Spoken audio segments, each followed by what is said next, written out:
جب اللہ کے نبی صلی اللہ علیہ وسلم کی عمر مبارک 6 سال ہوئی تو ان کی والدہ بیوی آمینہ نے طے کیا کہ وہ مکہ سے تقریباً 450 سے 500 کلومیٹر دور یثرب، جو بعد میں مدینہ کہلایا جائے گی۔ اس سفر کے پیچھے دو بڑے مقصد تھے۔ بیوی آمینہ اپنے شوہر حضرت عبداللہ نبی صلی اللہ علیہ وسلم کے والد کی قبر پر جانا چاہتی تھی، جن کا انتقال نبی صلی اللہ علیہ وسلم کی پیدائش سے پہلے وہیں ہو گیا تھا۔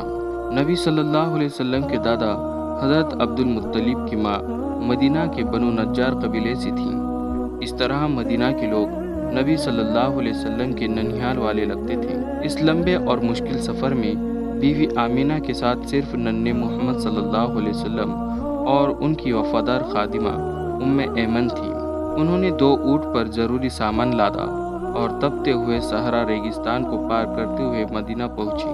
مدینہ میں 1 مہینہ گزارنے کے بعد جب بیوی آمینہ رضی اللہ عنہا ننھے محمد صلی اللہ علیہ وسلم اور ایمن واپسی کے سفر پر نکلے تو راستے میں اچانک بیوی آمینہ کی طبیعت خراب ہونے لگی۔ مکہ اور مدینہ کے درمیان کا راستہ اس دور میں بےحد کٹھن اور بےحد گرم تھا۔ تقریباً 200 سے 250 کلومیٹر کا سفر طے کرنے کے بعد جب یہ قافلہ ابوا نام کے ایک چھوٹے سے گاؤں پہنچا تو بیوی آمینہ کی حالت اتنی بگڑ گئی کہ وہ آگے سفر کرنے کے قابل نہیں رہی۔ انہیں تیز بخار نے گھیر لیا تھا۔ جب انہیں احساس ہوا کہ ان کا آخری وقت قریب ہے تو انہوں نے اپنے 6 سال کے بیٹے محمد صلی اللہ علیہ وسلم کو دیکھا۔ ایک ماں کا دل اپنے معصوم بچے کے لیے تڑپ رہا تھا جو پہلے ہی اپنے باپ کا سایہ کھو چکا تھا۔ انہوں نے محمد صلی اللہ علیہ وسلم کو اپنے پاس بلایا اور ان کے چہرے کو نہارتے ہوئے فرمایا، ہر زندہ چیز کو موت ہے اور ہر نئی چیز پرانی ہونی ہے۔ میں مر رہی ہوں لیکن میرا ذکر ہمیشہ باقی رہے گا، کیونکہ میں نے ایک پاکیزہ بچے کو جنم دیا ہے اور میں اپنے پیچھے ایک خیر بھلائی چھوڑ جا رہی ہوں۔ اس صحرا کے بیچ ابوا کی سرزمین پر بیوی آمینہ نے اپنی آخری سانس لی۔ 6 سال کے ننھے محمد صلی اللہ علیہ وسلم اپنی ماں کے پاس کھڑے انہیں دیکھ رہے تھے۔ صحرا کی خاموشی میں ایک معصوم بچہ اپنی ماں کی جدائی کا درد سہ رہا تھا۔ ایمن رضی اللہ تعالیٰ عنہ نے وہاں موجود کچھ لوگوں کی مدد سے بیوی آمینہ کی قبر کھودی اور انہیں وہی سپرد خاص کیا گیا۔ وہ منظر بےحد غمزدہ تھا جب ایک چھوٹا سا بچہ اپنی ماں کو مٹی میں ملتے دیکھ رہا تھا۔ اس کے بعد ایمن نے محمد صلی اللہ علیہ وسلم کا ہاتھ تھاما اور روتے ہوئے انہیں واپس مکہ لے آئی۔ بیوی آمینہ کے وفات کے بعد 6 سال کے محمد صلی اللہ علیہ وسلم بالکل اکیلے رہ گئے تھے۔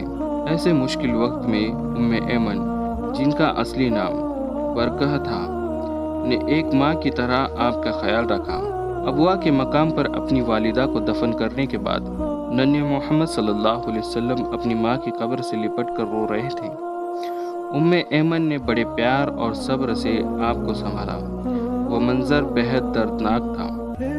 ایک طرف تپتی ہوئی ریت، دوسری طرف ماں کی تازہ قبر اور بیچ میں ایک چھوٹا سا بچہ جس کے سر سے ماں باپ دونوں کا سایہ اٹھ چکا تھا۔ ایمن نے محمد صلی اللہ علیہ وسلم کا ہاتھ تھاما اور انہیں اونٹ پر بٹھایا۔ ابوا سے مکہ تک کا باقی سفر خاموشی اور غم سے گزرا۔ ایمن راستے بھر آپ کو دلاسا دیتی رہیں اور آپ کی آنکھوں سے آنسو پوچھتی رہیں۔ انہوں نے طے کر لیا تھا کہ وہ اس بچے کی حفاظت اپنی جان سے زیادہ کریں گی۔ جب یہ چھوٹا سا قافلہ مکہ پہنچا تو پورے گھرانے میں غم کی لہر دوڑی۔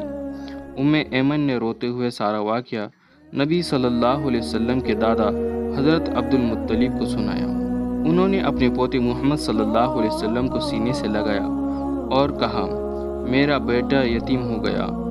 انہوں نے ایمن کو ہدایت دی کہ وہ محمد صلی اللہ علیہ وسلم کا خاص خیال رکھے اور انہیں ابھی اکیلا نہ چھوڑے۔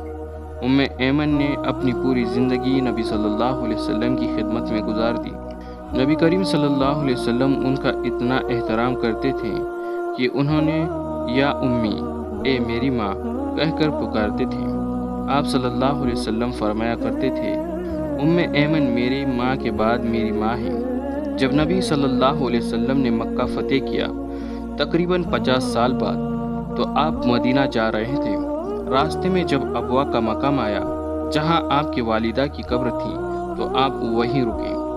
آپ صلی اللہ علیہ وسلم اپنی ماں کی قبر کے پاس بیٹھ گئے اور اتنا روئے کہ آپ کی داڑھی مبارک آنکھوں سے بھیگ گئی۔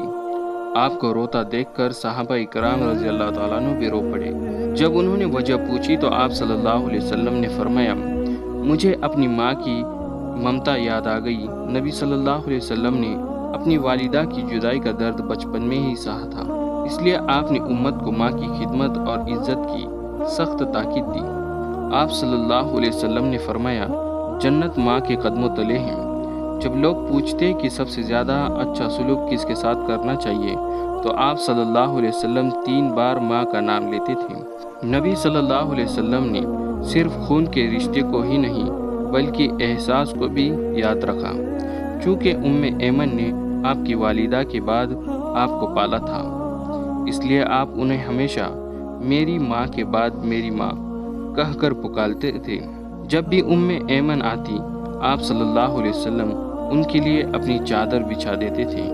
نبی صلی اللہ علیہ وسلم اکثر صحابہ کو بتایا کرتے تھے کہ کیسے ان کی والدہ انہیں مدینہ لے گئی، کیسے انہوں نے وہاں تیرنا سیکھا اور کیسے راستے میں ان کی والدہ انہیں ہمیشہ کے لیے چھوڑ کر چلی گئی۔ ان باتوں سے صاف ظاہر ہوتا ہے کہ ایک عظیم شخصیت ہونے کے باوجود نبی صلی اللہ علیہ وسلم کے دل میں اپنی ماں کے لیے ایک معصوم بچے جیسی محبت ہمیشہ زندہ رہی۔ اگر یہ واقعہ آپ کو پسند آیا ہو تو اس ویڈیو کو لائک کریں، کمنٹ کریں اور چینل پر نئے ہیں تو چینل کو ضرور سبسکرائب کریں۔ انشاءاللہ ملتے ہیں اور ایک ویڈیو کے ساتھ، تب تک کے لیے اللہ حافظ۔